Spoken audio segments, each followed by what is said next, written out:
Il faut savoir que la bataille contre les paniers abandonnés, aujourd'hui, c'est un vrai défi dans le milieu du e-commerce.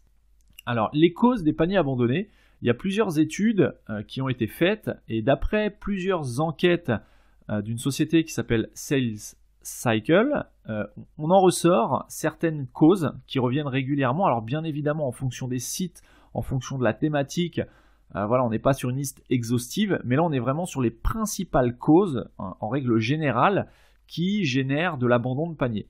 Donc les principales causes d'après cette enquête, ce sont les frais de port. Donc on va y revenir après, on va voir chaque point en détail. Là je vous fais vraiment un rapide aperçu des points qu'on va voir. Donc les frais de port sont généralement en cause.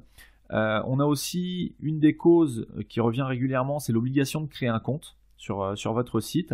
Donc voilà, bon là, entre parenthèses, prévoyez de laisser la possibilité à vos utilisateurs de commander en tant qu'invités, sans forcément créer un compte avec un mot de passe, etc. etc.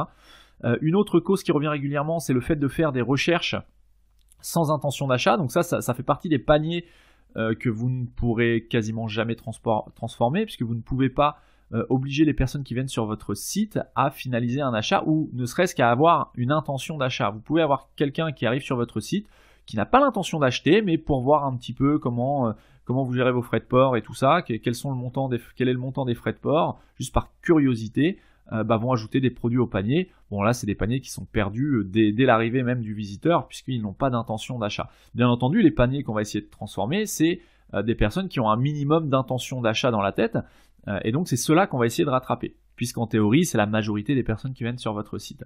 Ensuite, l'une des causes d'abandon de panier, c'est le manque de confiance sur tout ce qui concerne la sécurité du paiement en ligne. Donc si vous ne rassurez pas vos clients, vous augmentez le risque que cette personne s'en aille sans même finaliser sa commande. La cinquième cause, ça va être le tunnel de commande trop long, trop compliqué. Si c'est trop fastidieux, c'est un petit peu de pair avec l'obligation de créer un compte. Si vous avez un tunnel de commande qui fait plein d'étapes différentes, où vous posez des questions, voilà, si c'est trop long, si c'est trop compliqué, si c'est trop fastidieux, la personne partira tout simplement. Ensuite, on a le fait de ne pas avoir de code promo, puisqu'un utilisateur sur Internet, dans la plupart du temps, il va chercher une réduction. Donc si vous proposez des codes promo, voilà, ce sera un argument commercial de plus pour transformer un panier en commande.